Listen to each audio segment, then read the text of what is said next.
Traditional Motor Approach by Sarah, Brittany, Tara, and Lisa. The traditional motor approach is used for clients with articulation impairments, as this is the primary articulation treatment, and each sound is treated one after another, and the goal is to get 80% or higher across 3 consecutive sessions in order to move on. The first step in the traditional motor approach is sensory perceptual or ear training. And to do this, the child must have metalinguistic awareness, so it is not best for young children. This step can be skipped if the client can already discriminate sounds.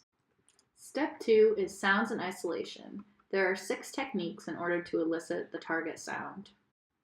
One of the techniques is called auditory stimulation or imitation. The clinician models and has the client listen and repeat. For example, the clinician will say, "Look at me and say the target sound." All right, Tara, look at me and say, "Nice job." Another technique in step 2 is called phonetic placement. This is done when the clinician instructs the client how to place the articulators. All right, Tara, so we're going to start with the sound. First, you stick your tongue out a little bit, but not too much. So start with your tongue out and move it back a little. Move it back, move it back. Nice. So once you get that, you want your tongue to be touching all your top teeth. So like this. Nice. And then we're just going to blow some air out. So. Nice job. The third technique in step 2 is called sound modification. This is done when you use a sound that the client already has and you shape it into the target sound.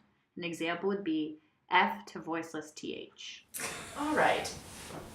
So I want you to make the sound. Okay, you know how your lip is between your teeth? You're going to put your tongue there instead, so almost switch it out. Good, so now we'll try it going a little bit slower. Bite your tongue, or bite your lip a little bit. Make the sound. Nice job. The fourth technique in step 2 is called Motokinesthetic. This is done when the clinician assists the client by helping them physically move their articulators. All right, I'm going to stick this between your teeth, and you're going to use your tongue and push the sucker out and keep your tongue where the sucker was, okay? Now go blow some air. Nice job. Another technique of step 2 is facilitating context.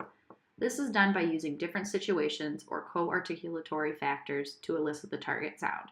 For example, in the video, the child knows their younger brother's name, Matthew, however, cannot say the voiceless TH. Who is that? Matthew. You're right, it is Matthew, your little brother. So what we're going to do is we're going to say Matthew, and we're going to shorten it to ath. Can you say ath? Ath. Remember, keep your tongue between your teeth. Ath. Ath. Nice job. And then we're going to take away the a and just go.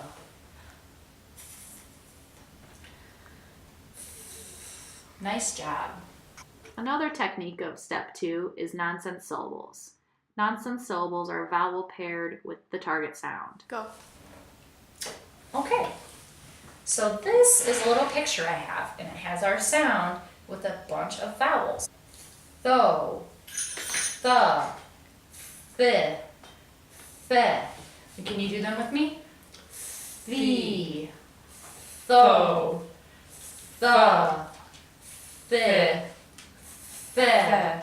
Nice job. Step 3 of the traditional motor approach is sound in words.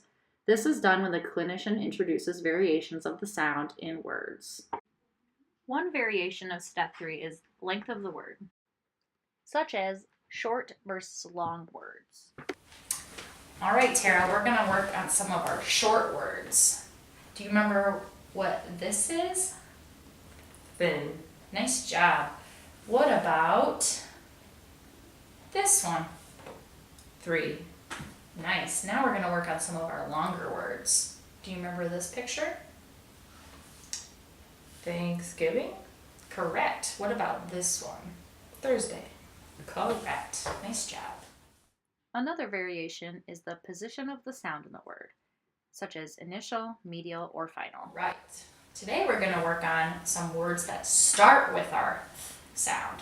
Do you remember this picture? Think. Nice. What about this one? 3. All right. Now we're going to do some words that are in the middle.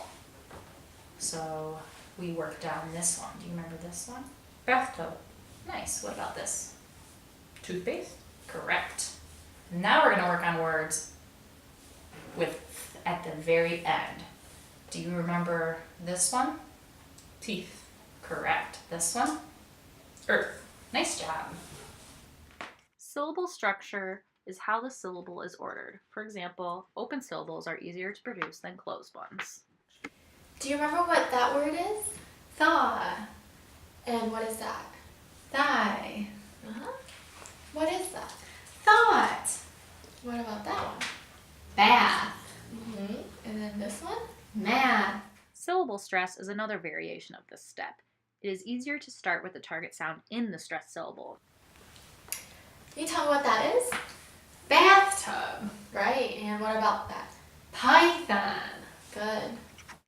Coarticulation factors is another variation of step 3. It applies to what sounds come before and after the target to increase difficulty. I'm going to have you say some words. Can you say theme? Theme. Thin. Thin.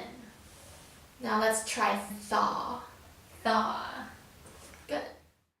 Familiarity starts with easy words for the client and then progressively increases to unfamiliar words containing the target sound. Who is that? Matthew. And what about this guy? Thor. Yeah. What is that? I don't know.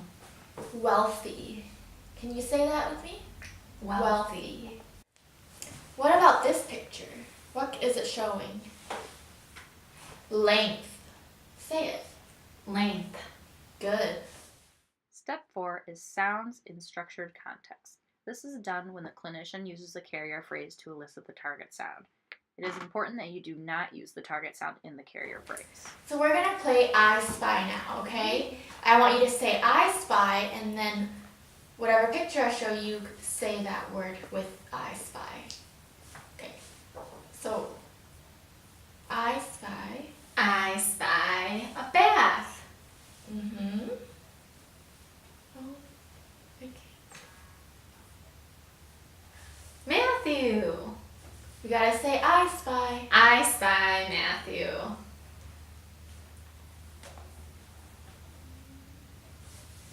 What about this? I spy turkey. What was the holiday that just passed? Thanksgiving. So, I spy Thanksgiving.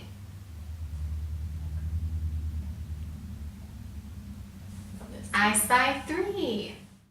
The last step is sounds in spontaneous speech. This is done when the client talks for 1 to 2 minutes while the clinician listens for the target sound. Okay, so I want you to tell me about what you did on Thanksgiving, okay? But remember, I'm going to be listening for those TH sounds, okay? Okay, so tell me about your Thanksgiving. On Thanksgiving, I went and I had turkey on Thanksgiving, and I had mashed potatoes on Thanksgiving, and I think it was at my grandma's house. And I had dessert on Thanksgiving. I had pumpkin pie on Wow. Thanksgiving.